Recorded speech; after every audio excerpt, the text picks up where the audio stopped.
Siddons-Benning hands-free law went into effect August of 2023. However, more than half of Missourians are still unaware of how the law affects them. Jasmine Knight tells us why we should yield to using our phones while driving. A whopping 58% of Missourians are still unaware of the hands-free driving law. The Siddons-Benning law prohibits drivers from holding or handling their phone while operating their vehicle. With April being National Distracted Driving Awareness Month, the goal is to get more drivers educated and prevent bad habits. With Missouri's previous lax distracted driving law, a lot of drivers got into some pretty, bad and dangerous habits of using their phone when behind the wheel. According to a report from Cambridge Mobile Telematics, since this law took effect, cell phone usage behind the wheel has decreased by 7.8%.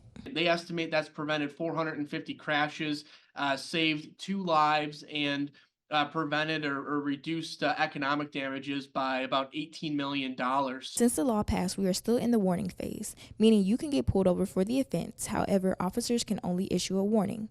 But starting 2025, penalties will start to roll in.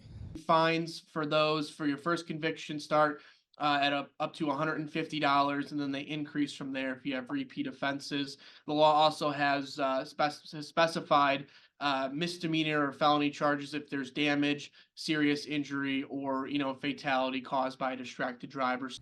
After speaking with the public, many agree with the Siddons-Benning hands-free law, and they believe more drivers should listen. There ain't no need to.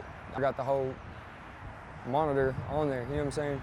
Make sure not to be a good example. Don't do it on your phone while your kids are there, and put it through their heads before they get their license.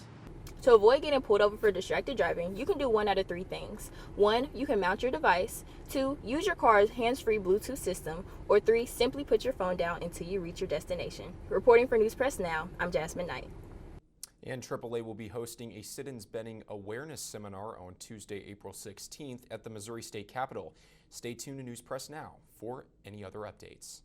And after clearing a procedural vote hurdle on Friday morning, a modified controversial surveillance bill received House approval. Friday, the House passed a reauthorization extension for the Foreign Intelligence Surveillance Act, or FISA.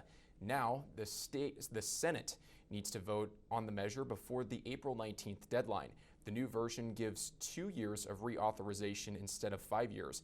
And that means if former President Donald Trump wins the presidential election this year, the legislation would be up in time for him to overhaul the law. That change helped appease the conservative House members who originally opposed the bill. Wednesday, they tanked an earlier version after Trump called for them to kill it. He claimed it was illegally used against